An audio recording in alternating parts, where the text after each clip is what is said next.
Compulsory கஷ்டமாக இல்லை. And 5 மார்க்கில் வந்து ஒன்று க்ரியேட்டிவாக கேட்டிருந்தாங்க. எல்லாமே மோஸ்ட்டாக ஃபர்ஸ்ட் வால்யூமில் தான் கவர் பண்ணியிருந்தாங்க. செகண்ட் வால்யூமில் இருந்து கொஞ்சம் தான் எடுத்திருந்தாங்க. ஸோ பேப்பர் வந்து ஈஸியாக தான் இருந்துச்சு. மிச்சம் 5 தான் வந்து கொஞ்சம் க்ரியேட்டிவாக இருந்தது, இல்லை ட்விஸ்டடாக இருந்தது கூட சொல்லலாம். கொஞ்சம் ட்விஸ்ட் பண்ணி கேட்ட மாதிரி இருந்தது. எக்ஸ்பெக்ட் பண்ண கொஷின்ஸ் வந்துச்சு, ரெண்டுமே பாதி பாதி.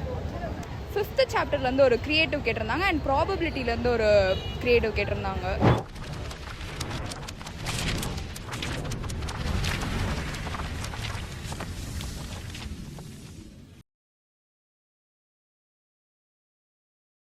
ஸோ எக்ஸாம் எப்படி பண்ணீங்க?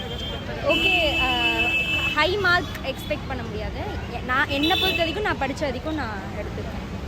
மாட்ரேட்டாக பண்ணோம் ஓரளவுக்கான நினச்சதோட ஈஸியாக தான் இருந்தது. ரொம்ப கஷ்டமாக இருக்கும்னு நினச்சோம். அண்ட் அவ்வளோனே கம்பல்சரி கஷ்டமாக இல்லை. அண்ட் 5 மார்க்கில் வந்து ஒன்று க்ரியேட்டிவாக கேட்டிருந்தாங்க. 1 மார்க்ஸ் வந்து ஒரு 5 இல்லை 3 அந்த மாதிரி க்ரியேட்டிவாக கேட்டிருப்பாங்க. மற்றபடி ஆக்சுவலாக பேப்பர் ஈஸி தான். எல்லாமே மோஸ்ட்டாக ஃபர்ஸ்ட் வால்யூமில் தான் கவர் பண்ணியிருந்தாங்க. செகண்ட் வால்யூமில் இருந்து கொஞ்சம் தான் எடுத்திருந்தாங்க. ஸோ பேப்பர் வந்து ஈஸியாக தான் இருந்துச்சு. 1 மார்க்கில் மட்டும் ஒரு 3 1 வேர்ட்ஸ் அந்த மாதிரி ஓனாக கேட்டிருந்தாங்க. மற்றபடி பேப்பர் ஈஸி தான். ஓகேவா பண்ணுங்கக்கா. ஈஸியும் இல்லை டஃப்பும் இல்லை, மாடரேட்டாக இருந்துச்சு. ஸோ இப்போது இந்த 1 மார்க்ஸ் எல்லாமே புக் பேக்கில் தான் இருந்தது. ஆமாம், ஒரு 15 1 வேர்ட்ஸ் வந்து புக் பேக் தான். மிச்சம் 5 தான் வந்து கொஞ்சம் க்ரியேட்டிவாக இருந்தது, இல்லை ட்விஸ்டடாக இருந்தது கூட சொல்லலாம். ஸோ 1 மார்க்ஸ் எல்லாமே உங்களுக்கு புக் பேக் கொஞ்சம் எனக்கு டஃப்பாக இருந்தது. கொஞ்சம் ட்விஸ்ட் பண்ணி கேட்ட மாதிரி இருந்தது.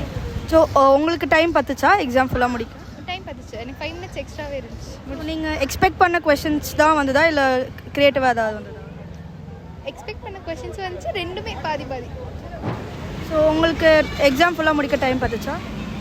எனக்கு பத்துச்சு. பிஃபோராகவே முடிச்சிடலாம். ஏன்னா நிறைய 3 மார்க் நிறைய ப்ரூவிங் சம்ஸ் கேட்டிருந்ததுனால நிறையவே டைம் இருந்துச்சு. ஸோ கம்பல்சரி கொஸ்டின்ஸ் எல்லாம் நீங்கள் எக்ஸ்பெக்ட் பண்ண மாதிரி வந்ததா இல்லை க்ரியேட்டிவாக அப்படி இருந்ததா?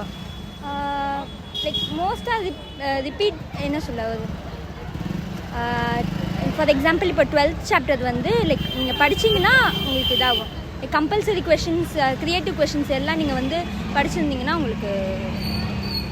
ஸோ கம்பல்சரி கொஸ்டின்ஸ் எல்லாமே கொஞ்சம் எக்ஸ்பெக்டட். எல்லாமே ஈஸி கொஷின்ஸ் தான். எல்லாமே ப்ரூவிங் சம்மனால கம்பல்சரி ஈஸியாக தான் இருந்துச்சு.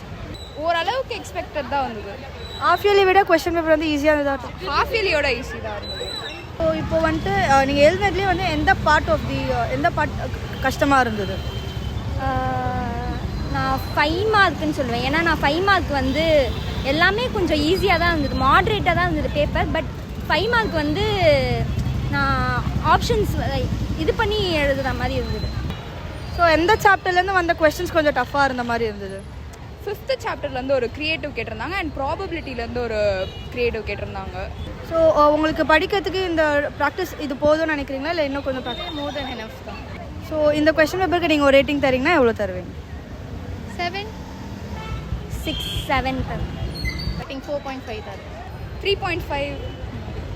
தேங்க்யூ.